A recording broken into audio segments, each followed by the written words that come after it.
Olá, amigos, muito boa tarde. Está no ar mais um programa A Semana no Mundo, que transmitimos todos os sábados às 3 da tarde na TV 247. Hoje é 13 de fevereiro de 2021, sábado de carnaval de um ano que não vai haver carnaval, pelo menos o carnaval presencial das grandes multidões em todo o Brasil, por conta da pandemia da Covid-19. Obviamente que em muitos lugares, talvez em todas as cidades brasileiras,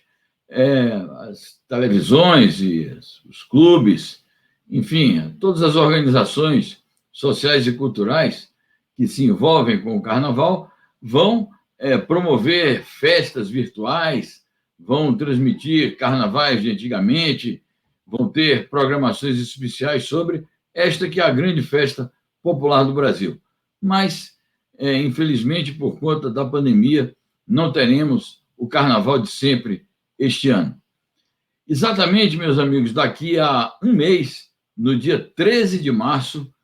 o site Brasil 247 completa 10 anos de existência.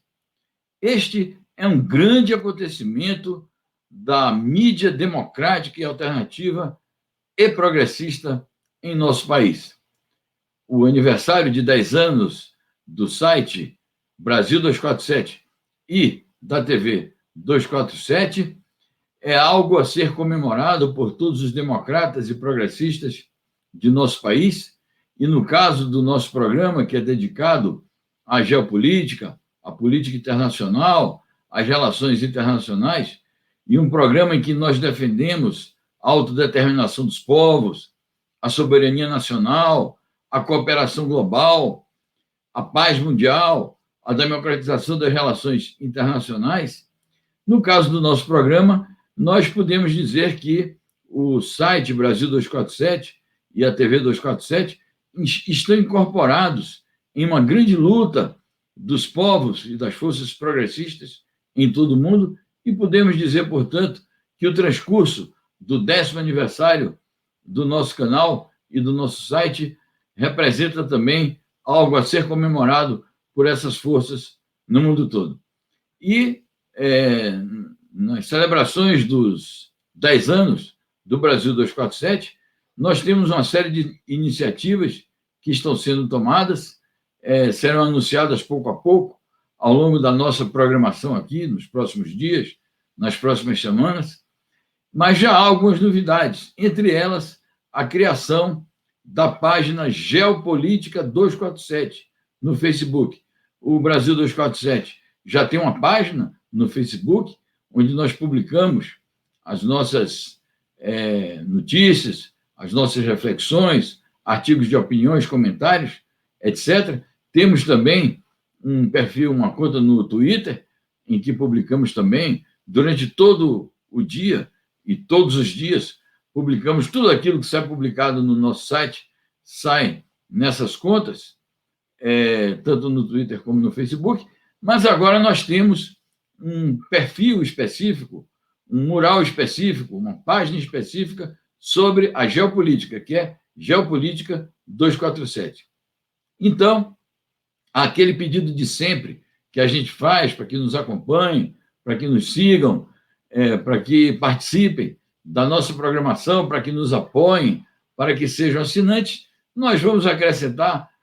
hoje, a partir de hoje, este pedido de que visitem a nossa página Geopolítica 247 no Facebook. Através de todas essas iniciativas, vocês estarão nos ajudando a amplificar o alcance do nosso canal e a criar as condições para que estejamos cada vez mais firmes e fortes na luta pela democratização dos meios de comunicação, pelo direito à informação e pelas causas que nós defendemos, ligadas à democracia, ao progresso social e à independência nacional. A chamada principal do nosso programa de hoje está relacionada com Cuba. Cuba avança na luta pelas vacinas e na luta contra o bloqueio. Antes de passar a tratar esse tema, que ocupará o lugar central nos nossos comentários de hoje, eu queria passar rapidamente por alguns assuntos que foram notícia aqui no nosso canal e no site Brasil 247 ao longo da semana e que merecem algum comentário de nossa parte. Primeiramente, eu queria compartilhar com vocês uma notícia sobre a malsinada política externa brasileira, que sempre tem envergonhado o nosso país e que é motivo de grandes debates nas redes sociais e entre os veículos todos de comunicação. A notícia que eu quero compartilhar está aqui, é sobre a troca de um telefonema entre o suposto chanceler brasileiro, porque ele não é chanceler para nada, ele não enobrece a tradição de nossas relações internacionais, mas, enfim, ele, durante esse governo de extrema-direita de Bolsonaro, o Ernesto Araújo, é o titular do Ministério das Relações Exteriores e, além da carta formal, burocrática, que o Bolsonaro tinha enviado a Joe Biden por ocasião da sua posse, agora o Ernesto Araújo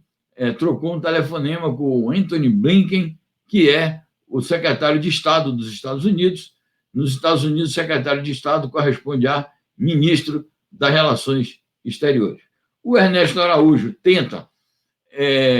depois que ele conversou com o Antony Blinken, ele veio ao Twitter e procurou demonstrar que ele não está isolado, demonstrar que vai tudo bem com a diplomacia brasileira e anunciou que o diálogo com os Estados Unidos é um diálogo normal e que ele teve uma excelente conversa e é como se não tivessem acontecido as hostilidades do Bolsonaro para com o Joe Biden quando ele era candidato e como se o Ernesto Araújo não fosse um seguidor fanático do ex-presidente Donald Trump, sobre quem o Ernesto Araújo disse que é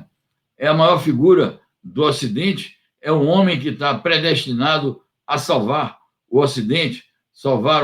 do comunismo, salvar o Ocidente do globalismo, salvar o Ocidente da China, salvar o Ocidente do socialismo e de todas as nações que lutam contra o imperialismo estadunidense. O que eu queria destacar nessa notícia, para além dessa tentativa do Ernesto Araújo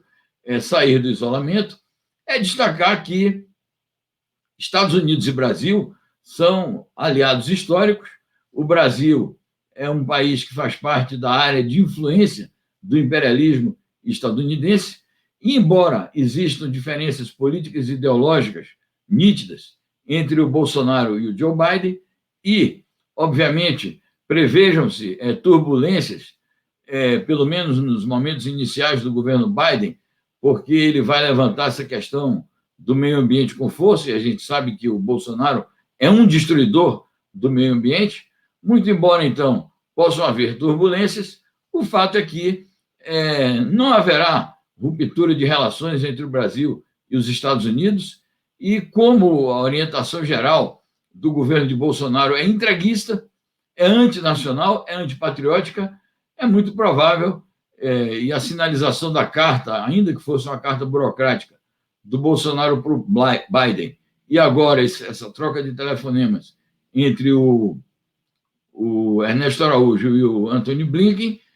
isso mostra que o Brasil vai procurar se adaptar à nova situação nos Estados Unidos, porque a classe dominante brasileira exige da parte do governo Bolsonaro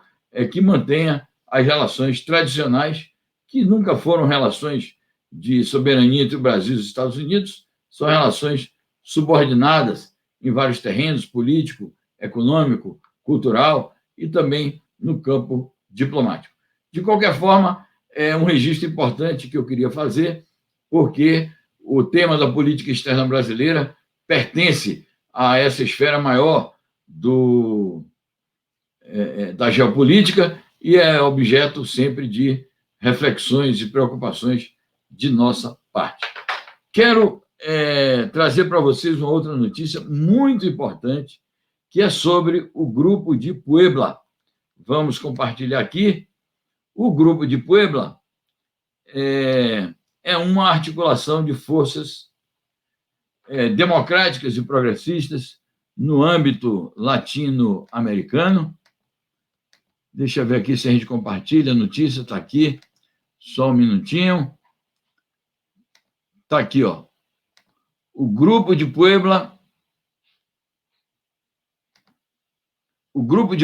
denuncia ações contra Cuba, Venezuela e Nicarágua. O Grupo de Puebla é um grupo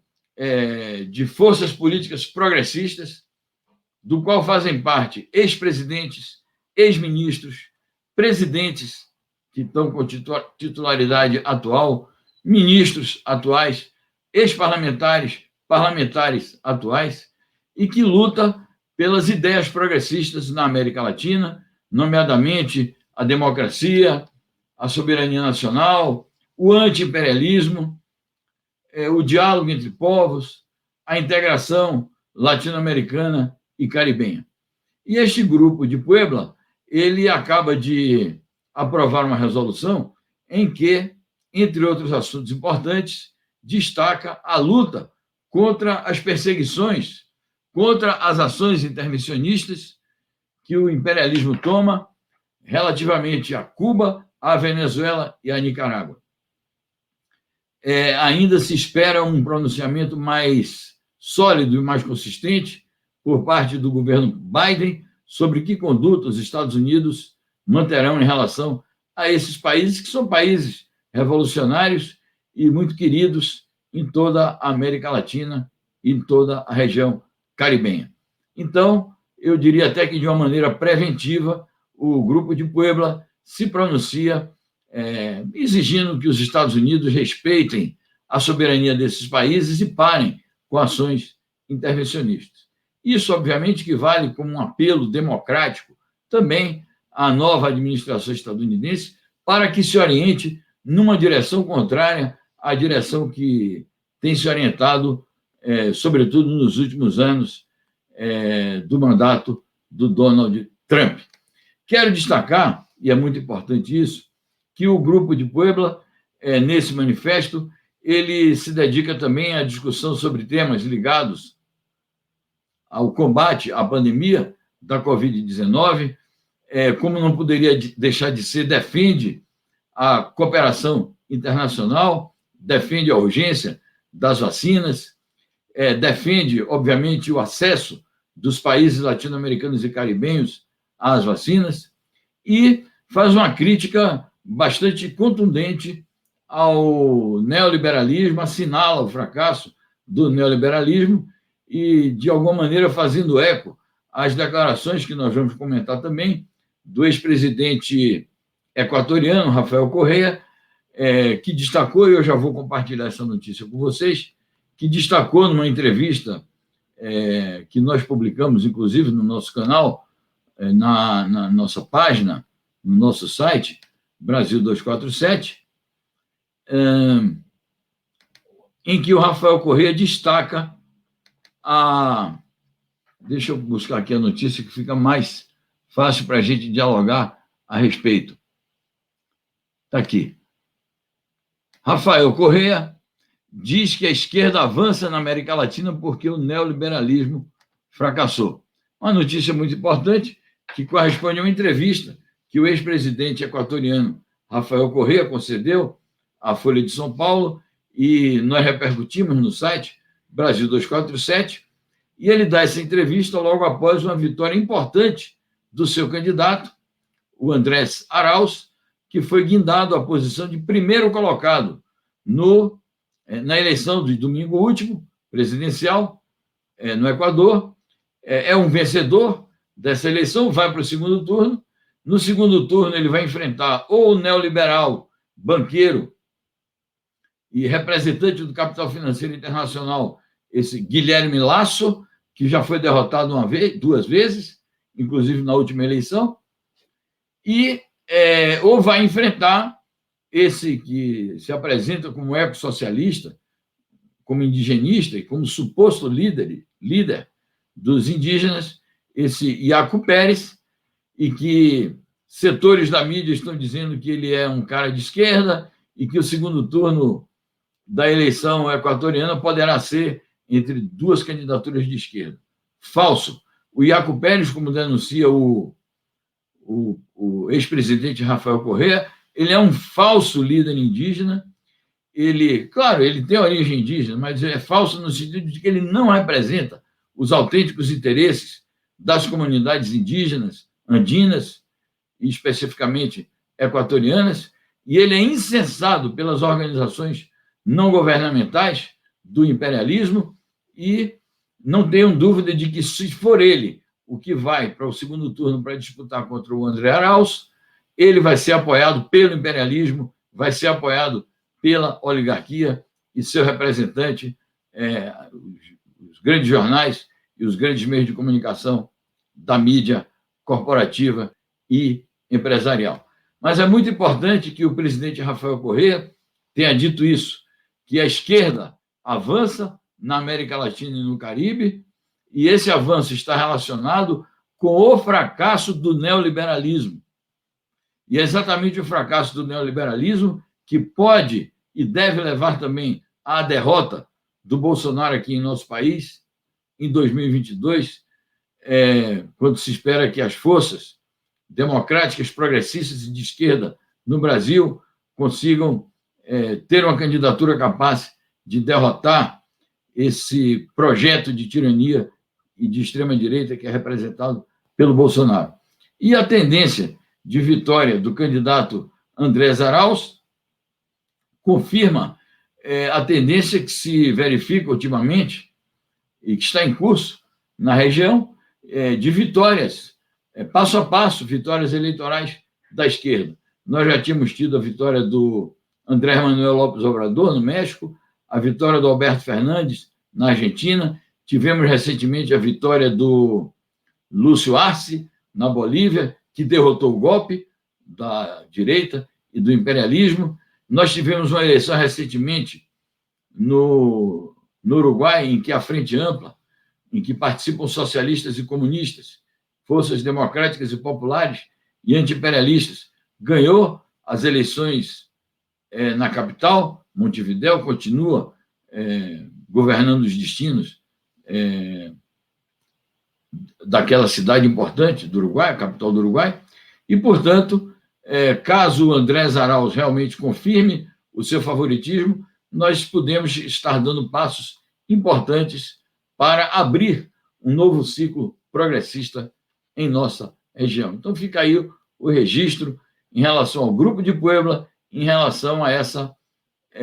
opinião importantíssima do presidente Rafael Correa e essa perspectiva de vitória do seu candidato no Equador, o Andrés Arauz. A eleição em segundo turno será no dia 11 de abril, portanto, há tempo para fazer uma campanha que empolgue as massas populares e que também alcance a solidariedade latino-americana, e com isso a América Latina avança.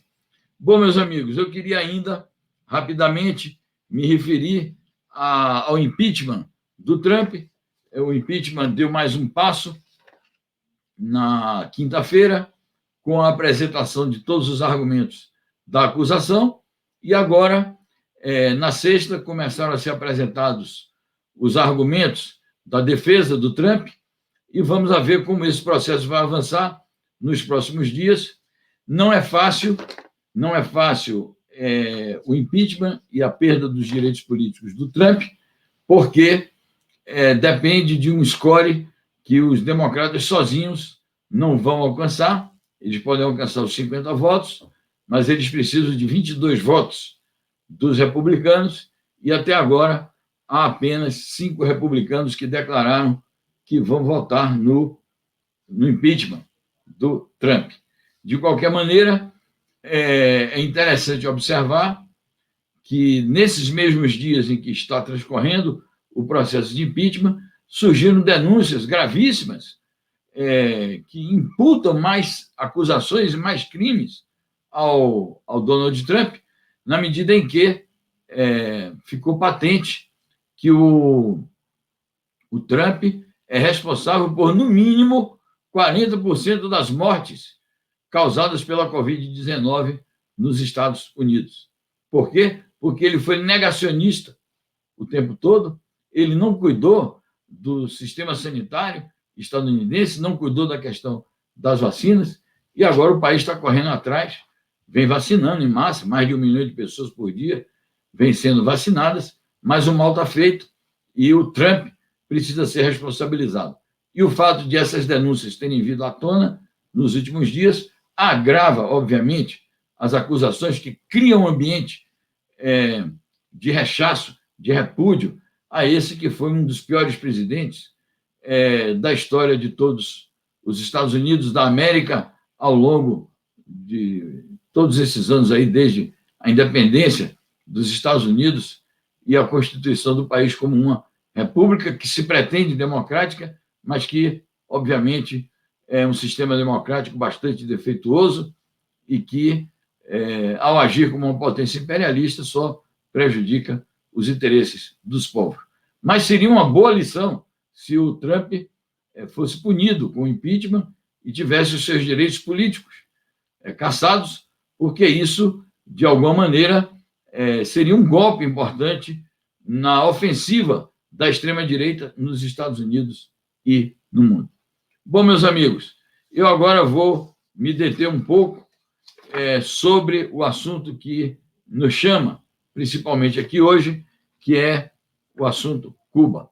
Eu vou começar os meus comentários sobre Cuba compartilhando com vocês uma notícia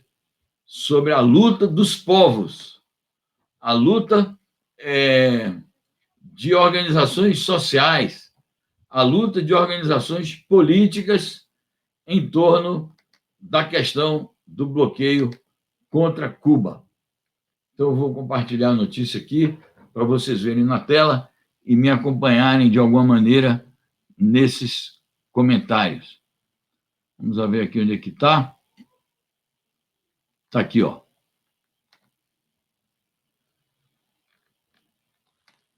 Organizações sociais dos Estados Unidos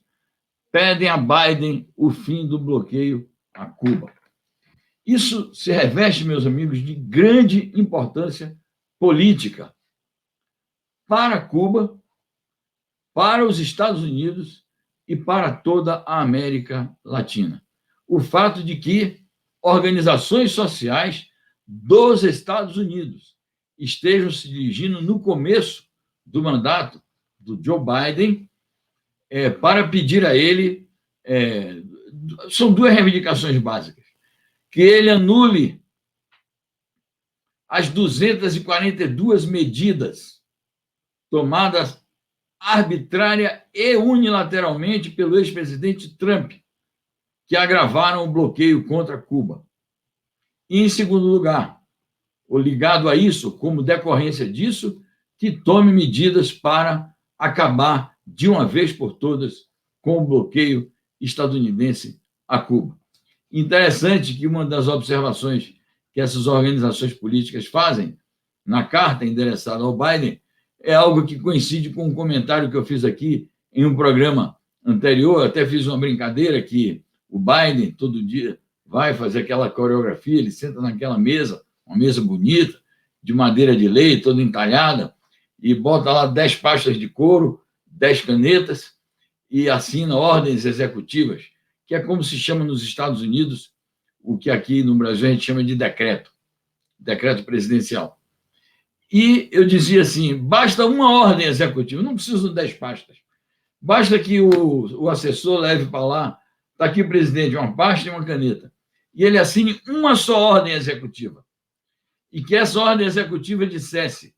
estão anuladas todas as medidas unilaterais e arbitrárias tomadas pelo governo do ex-presidente Donald Trump contra Cuba e que agravaram o bloqueio a Cuba. E assim evoluísse, no sentido de que acabasse com essa chaga nas relações bilaterais dos Estados Unidos com Cuba, mas não só, esta chaga que infelicita a vida de toda a América Latina e o Caribe, porque o bloqueio a Cuba afeta enormemente a vida do povo cubano, mas afeta enormemente também os países todos latino-americanos e caribenhos que são amigos de Cuba e se sentem atingidos por esse crime de lesa humanidade que o bloqueio a Cuba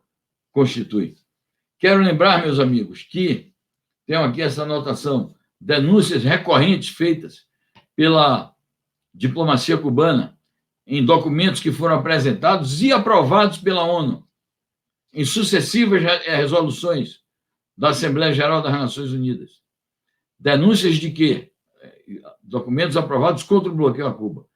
Denúncias de que o bloqueio estadunidense a Cuba, acumulado e em valores atualizados, representa prejuízos da ordem de $1 trilhão contra a população cubana. E este bloqueio dificulta enormemente o desenvolvimento econômico da ilha. Um país pequeno como Cuba, de território pequeno, de população pequena, quantitativamente, de parcos recursos naturais, um país com essas características é duramente atingido por medidas discriminatórias, como as medidas que constam das diferentes leis e dos diferentes decretos que foram firmados e praticados por sucessivos governos estadunidenses desde há mais de 60 anos. Mas eu quero lembrar sobre isto, que o objetivo principal dos Estados Unidos com o bloqueio a Cuba não foi atingido, nem será atingido, jamais. Qual é o objetivo principal? O objetivo principal, ao estrangular a economia cubana e ao dificultar o desenvolvimento econômico de Cuba, o objetivo principal é impedir a realização das políticas sociais virtuosas da Revolução Cubana, políticas essas que criaram uma nova civilização, criaram um povo novo, um povo altaneiro, um povo sadio, um povo educado, um povo culto, um povo civilizado e, nesse sentido, um povo desenvolvido. E os Estados Unidos pretendem impedir isto, porque sabem que uma das forças em que radica a Revolução Cubana é exatamente esse povo novo que a Revolução criou, que é um povo beneficiário das políticas econômicas e sociais, sobretudo nas áreas de saúde, de educação, de cultura, políticas civilizacionais de uma maneira geral. Mas a este objetivo do bloqueio está ligado um outro, e este sim também jamais eles vão atingir, que é liquidar a Revolução Cubana, é derrubar o sistema socialista em Cuba. E isso eles não vão conseguir. A história já demonstrou. Então, eu quero destacar isso. E a tese que nós defendemos aqui, sempre que falamos de bloqueios e sanções, não só em relação a Cuba, mas em relação à Venezuela, em relação a Nicarágua, em relação ao Irã e a quaisquer outros países sancionados e bloqueados pelos Estados Unidos. Os bloqueios não prejudicam os governos. Os bloqueios e sanções prejudicam as populações. E muitas vezes esses prejuízos às populações se traduzem em tragédias humanitárias, se traduzem em mortes. Por isso que as políticas de bloqueio do imperialismo estadunidense podem muito bem ser condenadas em todos os planos das instituições multilaterais, do sistema político internacional, podem ser condenadas como políticas genocidas. Mas, eu repito, em Cuba não vai funcionar a tentativa de derrubar o sistema socialista e o governo revolucionário da ilha. Vamos aqui, meus amigos, para reforçar essa ideia de luta contra o bloqueio, lembrar algumas coisas. Primeiro, eu quero dizer que, além da carta que as organizações sociais estadunidenses endereçaram ao presidente Biden, agora, por ocasião do transcurso de mais um aniversário natalício do grande herói de Cuba, do povo cubano, o apóstolo da independência cubana, que é José Martí, aniversário que transcorreu no dia 28 de janeiro. Muitas organizações de solidariedade a Cuba, no mundo, e especificamente na América Latina, associações culturais José Martí, que no Brasil existem em muitíssimas capitais. No caso do Brasil, também o Sebrapaz, o Centro Brasileiro de Solidariedade aos Povos e Luta pela Paz. E na América Latina, muitas associações culturais de amizade que levam o nome do José Martí, e muitas associações que são ligadas ao ICAP, ao Instituto Cubano de Amizade com os Povos, realizaram festividades dedicadas a homenagear esse grande herói do povo cubano, esse apóstolo das lutas pela independência de Cuba. Fizeram festividades, e nessas ocasiões festivas,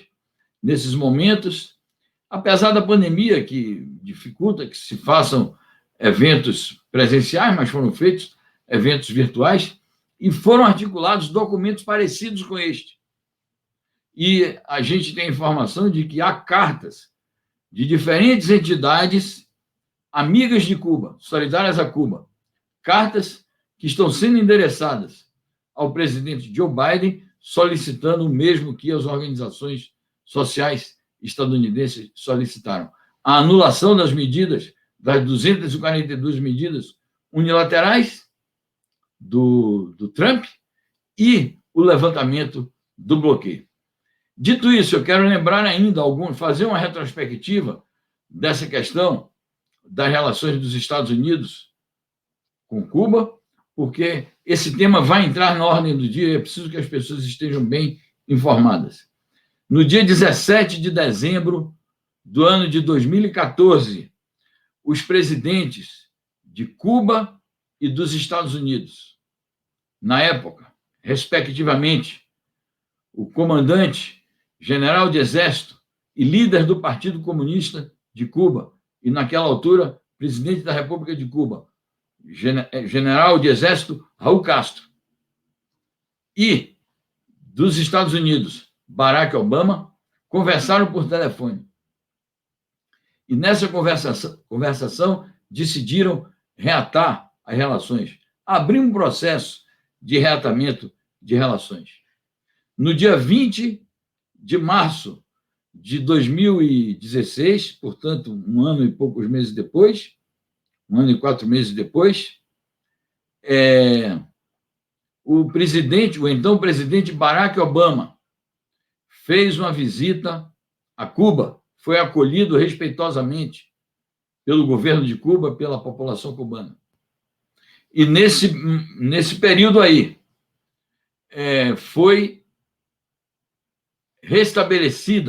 restabelecidas as relações diplomáticas entre a República de Cuba e os Estados Unidos da América. Inclusive, foram instaladas as respectivas embaixadas, a de Cuba em Washington e a dos Estados Unidos em Havana. Isso foi um avanço importante, não tenha dúvida, né? E é preciso reconhecer que o presidente Barack Obama deu um passo importante no sentido do reatamento das relações, muito embora o reatamento de relações não tenha terminado com o bloqueio. O Obama ficou devendo o levantamento do bloqueio, e a gente sabe que, embora o bloqueio esteja codificado em muitos atos aí legislativos, o presidente dos Estados Unidos da América tem poderes para anular as medidas do bloqueio. E o Obama não fez isso, ficou devendo. Vamos ver se agora o presidente Joe Biden, paga a dívida e levanta o bloqueio. E isso, obviamente, que passa pela anulação das medidas que o Trump tomou, mas é preciso avançar no sentido de levantar o bloqueio de uma maneira geral e definitiva. Então, os povos latino-americanos e caribenhos, que são solidários com Cuba, apreciam as medidas que foram tomadas a partir de 2014 e tem a legítima expectativa de que o novo governo dos Estados Unidos acabe com o bloqueio. Cuba, não só pelo que eu já falei, das conquistas da Revolução, mas pelo seu internacionalismo de uma maneira geral, pelas contribuições que dá à humanidade. E também, agora eu vou entrar no outro assunto sobre Cuba, e também pela contribuição que dá no combate à pandemia da Covid-19, tem todo o merecimento de que este passo seja dado pelos Estados Unidos. Se é verdade que o presidente Joe Biden pretende colocar a diplomacia no posto de comando e pretende adotar o multilateralismo nas relações internacionais, então ele tem a obrigação de revogar as medidas do Trump e de levantar, de uma maneira geral e definitiva, o bloqueio a Cuba. Até porque, como eu dizia, Cuba, além de todos os méritos históricos e presentes que tem, em questões mais gerais, na questão do combate à Covid, tem todos os méritos, porque é um país que faz cooperação internacional, que está empenhado no envio das brigadas médicas para toda parte do mundo, para países pobres, países em desenvolvimento e até países ricos. E Cuba está empenhada na pesquisa científica, pela expertise que adquiriu ao longo dos anos, nas experimentações biomédicas, na biotecnologia. Cuba está empenhada na descoberta e na produção de vacinas, e logo que essas pesquisas tenham êxito definitivo, Cuba estará empenhada também na distribuição das vacinas. Algo que será em benefício não apenas da população cubana, mas de toda a América Latina e o Caribe e da humanidade. Dito isso, eu quero, então, atualizar os amigos sobre a quantas anda o avanço e a quantas andam as pesquisas visando a produção de vacinas em Cuba. Houve um programa na TV cubana no último dia 4 de fevereiro. O programa é um dos de maior audiência em Cuba, na televisão cubana, um programa de debate chamado Mesa Redonda, um programa popularíssimo em Cuba. E quem quiser acompanhar o Mesa Redonda, é só entrar no site da TV cubana, e tem um site que é o Cuba Debate, que apresenta ali, ele tem arquivado todos os programas da Mesa Redonda, e são programas realmente de altíssimo nível, de grande qualidade. É uma das heranças, é um dos legados que o nosso querido eterno comandante da Revolução Cubana nos deixou, essa prática da Mesa Redonda, assim como o site Cuba Debate. Então, no programa Mesa Redonda, do dia 4 de fevereiro, o presidente da BioCuba Pharma, o senhor Eduardo Martínez Dias, afirmou que Cuba não tem uma só opção e Cuba decidiu não apostar em apenas uma variante de vacina e fazer múltiplos estudos de vacina. Informou que Cuba tem 4 candidatos ou 4 candidatas a vacinas, que são a Soberana 1 e a Soberana 2, do Instituto Finlay, que é um instituto de excelência na pesquisa biomédica, um instituto de excelência em biotecnologia de Cuba e na produção de vacinas em Cuba.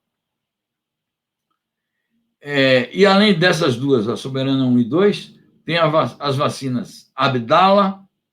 e Mambisa, do Centro de Engenharia Genética e Biotecnologia de Cuba.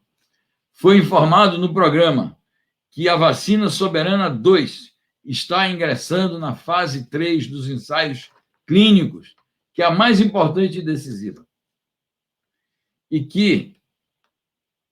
esses ensaios clínicos serão aplicados em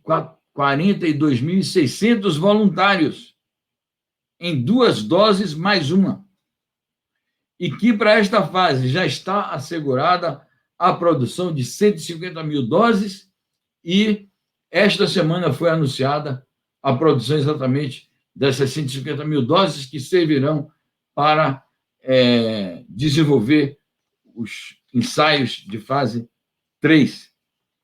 Além disso, Cuba está criando, foi anunciado no programa, as capacidades para a produção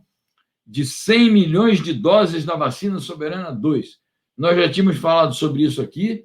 baseado no recolhimento que fazemos de informações que saem na imprensa e nos baseando, sobretudo, na imprensa cubana e de agências latino-americanas, mas isso agora está atestado, está afirmado claramente por esse responsável, esse dirigente responsável pelo Centro de Engenharia Genética, a Biofarma de Cuba. 100 milhões de doses da vacina Soberana 2. E que os meses de março e abril serão meses decisivos para as vacinas cubanas. Então, espera-se que realmente, até o final do primeiro semestre de 2021, Cuba tenha vacinado o conjunto da sua população e esteja em condições de facilitar a distribuição de vacinas para toda a América Latina e o Caribe. Para isso, nós temos também ciência das parcerias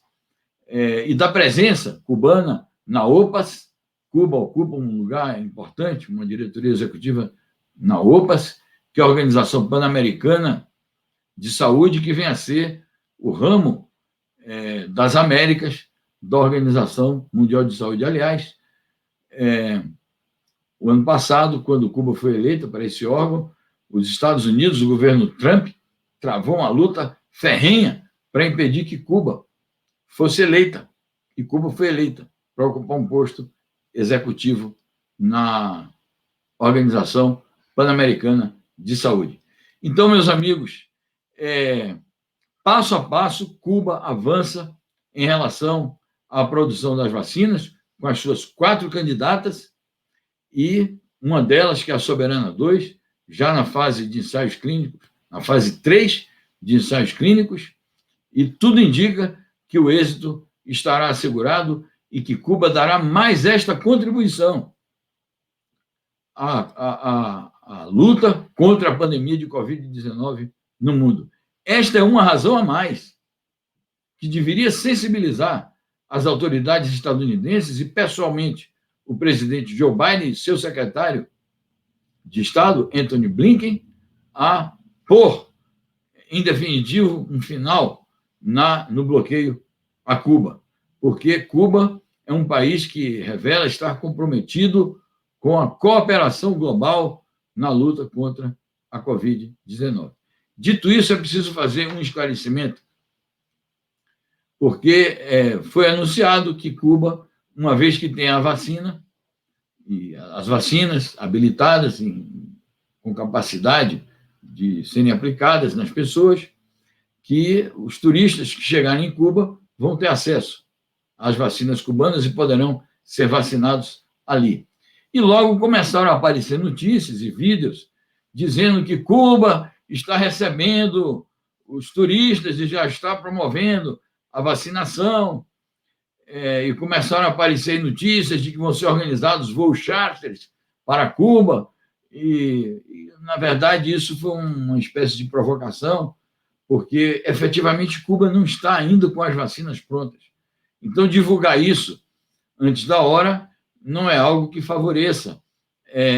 a criação de um bom ambiente em relação a essa questão, que é uma questão, não se brinca com uma questão como essa. A questão das vacinas é uma questão muito séria, é uma necessidade premente da humanidade e não se deve brincar com uma coisa como esta. Nós sabemos que, tão logo as vacinas cubanas fiquem prontas, o governo cubano e todas as instituições da Saúde Pública de Cuba vão, no devido momento, fazer os anúncios pertinentes à vacinação da sua população, à distribuição de das vacinas para o mundo e, se for o caso, se for uma decisão do governo,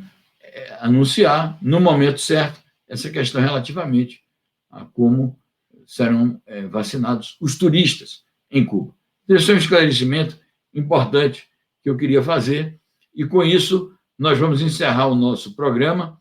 Eu quero, mais uma vez, lembrar que no dia 13 de março, exatamente daqui a um mês,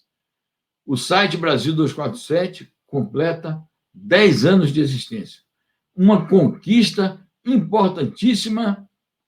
da mídia alternativa, democrática e progressista no Brasil e na América Latina. Fortalecendo o site Brasil 247 e a TV 247, você estará fortalecendo a luta pelo direito à informação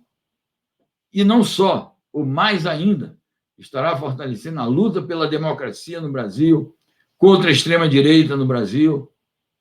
pelo fortalecimento das forças democráticas e progressistas no Brasil e, no plano mundial, estará fortalecendo a luta por um mundo de cooperação, um mundo de desenvolvimento compartilhado, estará favorecendo a luta pela integração da América Latina, pela reabertura de um ciclo progressista na América Latina, favorecendo a luta pela paz mundial, a cooperação internacional, a democratização das relações internacionais. Porque a TV 247 e o site Brasil 247 representam uma voz importante nesta luta, que é uma luta de toda a humanidade. Então, muitíssimo obrigado, um abraço a todos, um feliz carnaval, apesar da circunstância de que não se pode nem se deve aglomerar neste carnaval. Então, um bom fim de semana prolongado a quem tiver ponto facultativo e folga, e prometendo voltar aqui no próximo sábado. No meio da semana nós temos sempre aquele programa O Mundo Como Ele É, que fazemos em parceria com a Legiane Miran, quarta-feira, 10 da manhã, e no próximo sábado aqui estaremos de volta com a Semana no Mundo. Muitíssimo obrigado, gente. Um abraço a todos. Até mais.